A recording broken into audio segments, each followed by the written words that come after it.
Well guys, the end of 2015 is here, and it's time to have a look back at the best indie games. This list is our personal top 10, we couldn't fit everything in there, but we hope you like it. So, without further ado, here we go.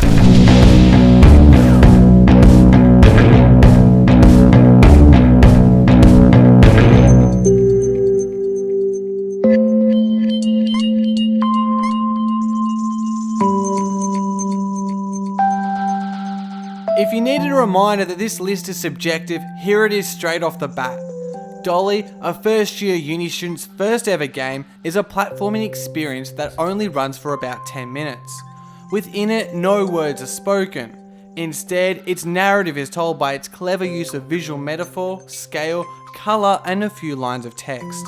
What is so special about this minimalist style above all else is that its ambiguity lets you connect and relate to the game in your own way. For us, Dolly left a strong emotional impact with its simple underlying trail of tragedy, making it a must-add to this video. If you're open to this short and untypical game, then maybe you'll find something profound also. Taking prisoners, invading houses, and burning anything they can't pillage. I need you wherever you can stick a blade. Apotheon is instantly pleasing to the eye with its Greek pottery come-to-life aesthetic. But it has more than just looks, it has character. You see, ancient Greece isn't just some theme carelessly slapped onto this Metroidvania to try and give it a personality. Rather, this game is a faithful and dedicated recreation of mythological Greece. The original story is in the mold of the Greek tragedies, pitting man against the gods. The deities are presented accurately, with the developers getting their appearance, flaws, and sympathies bang on. Other little details like trading your shield for a torch in the underworld or paying toll for crossing the river add to the extraordinary level of authenticity. It's definitely not as explosive as God of War, but Apotheon is certainly more accurate to its source material. Combat consists of a strategic block and attack system that can get a little repetitive. The controls can also feel floaty at times, but otherwise the gameplay is fairly solid. Come for the looks and stay for the myth. Apotheon is a terrific ode to ancient Greek mythology.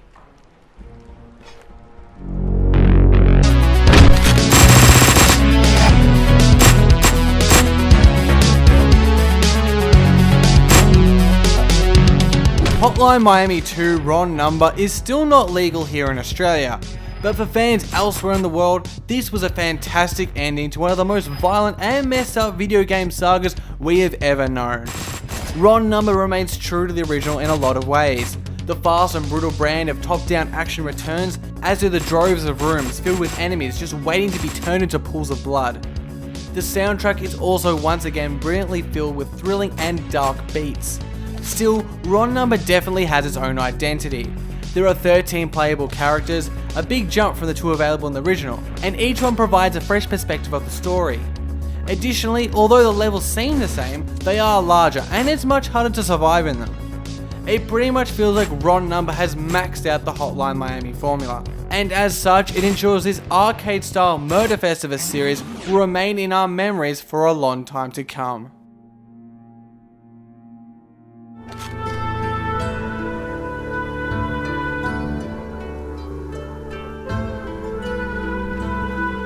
For us, Jotun was one of 2015's most pleasant surprises.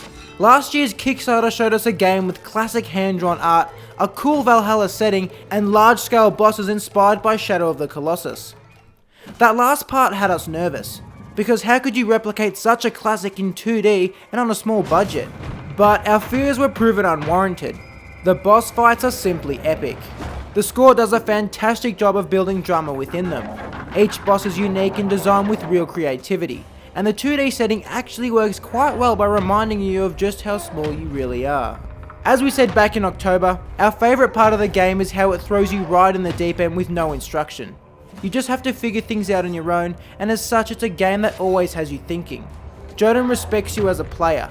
It lets you explore and understand it, expects you to be intelligent, and pits you against giant foes. The end result is a game that's very satisfying to beat.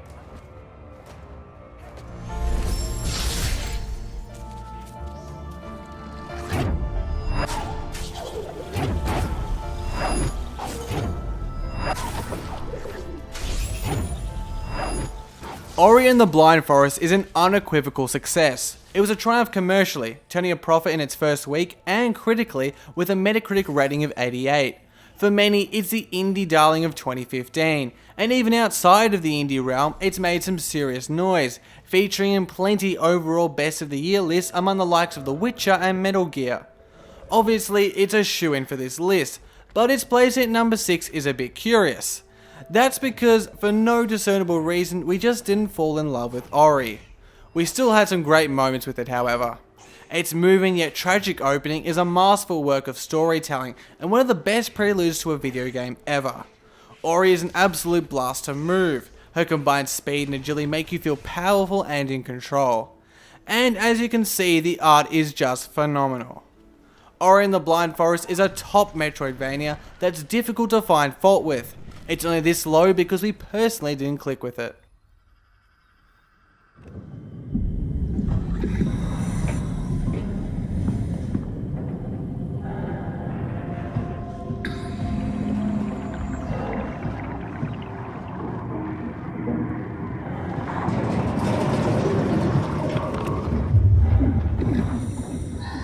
Alright, let's crack into the top 5 with Soma.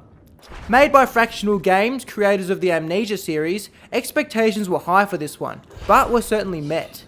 At the heart of this horror game is the choice to forget about jump scares, gore, and empty terror, and instead disturb the player psychologically with its ideas. Soma asks you to question your identity, your humanity, and your mortality. And the answers you find won't always be comforting. We shouldn't discount the gameplay either. Constantly solving frustrating problems under pressure to survive instills a sense of helplessness and sows the seeds of fear. The isolated underwater facility untouched for years and its machine inhabitants also make sure you feel all alone. Soma is a chilling and distressing experience that's a must play for any horror fan.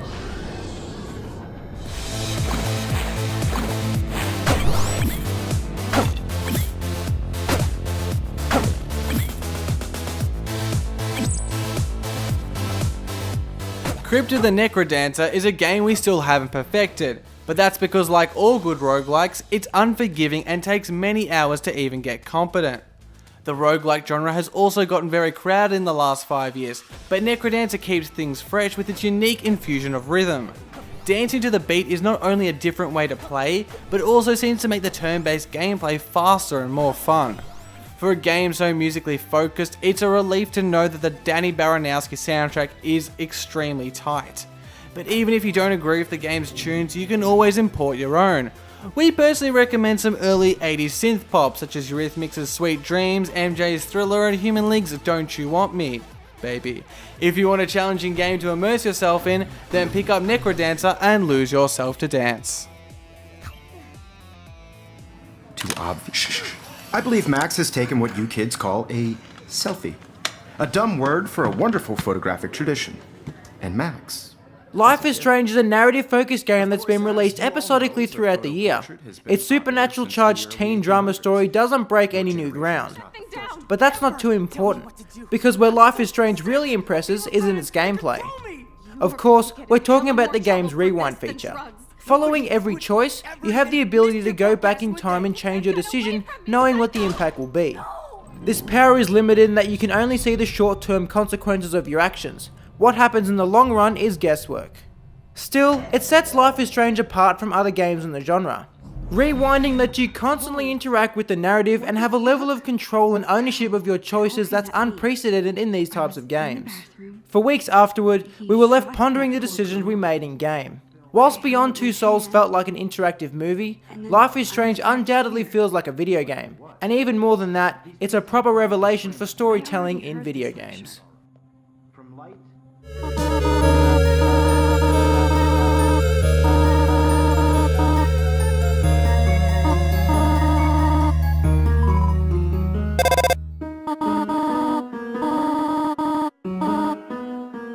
We've had a lot of you guys tell us that Undertale should be the #1 indie game of the year, and although it didn't quite get there, it still ranks pretty high at number 2. At first glance, Undertale can seem underwhelming with its simple sprites and basic colours, but as Undertale proves, you should never judge a book by its cover. The game itself is what appears to be a classic RPG, with a series of puzzle rooms and random monster encounters. These encounters prove not to be fights to gain experience, but instead moral conundrums. You have to choose to overcome the monster either by killing it, or taking the alternative pacifist option, like flirting, to let it live. Just know your choices will have consequences. Undertale is also a very funny game, littered with inside jokes, intertextual references, and metafiction, but it still manages to make you invested in your choices. It makes you care. And as Undertale itself might say, if it could talk, that's what makes a game real, isn't it?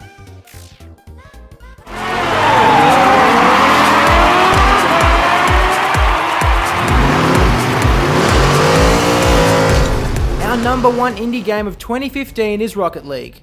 The thought process behind our choice was pretty simple. We just picked the game we had the most fun with and spent the most time with. Rocket League, with its crazy flying car soccer games, has been easy to pick up and return to again and again. That pick up and play nature of Rocket League was something we highly lauded during the year. And whilst it's still true, the more we've played, the more we've realised that this game also has an incredibly high skill ceiling. From aerial pirouettes to front flipping for extra speed, you can always get better at this game. Stepping back and taking a broader view, what is perhaps at the heart of Rocket League's success is how, unlike other popular sports games such as FIFA or NBA 2K, it's perfect for playing with your friends. Lastly, the game has been bolstered by heaps of new content since its mid-year release, including 4 DLC packs, 2 new maps, and mutated game settings that change up things like ball size and car speed. Rocket League is a superb multiplayer sports game that caters for both casual and serious players. Well guys, it's been a fun year, and from the team here at Indieformer, thanks for watching. My name's Lawrence. And my name's Josh. We'll see you next year here on Indieformer.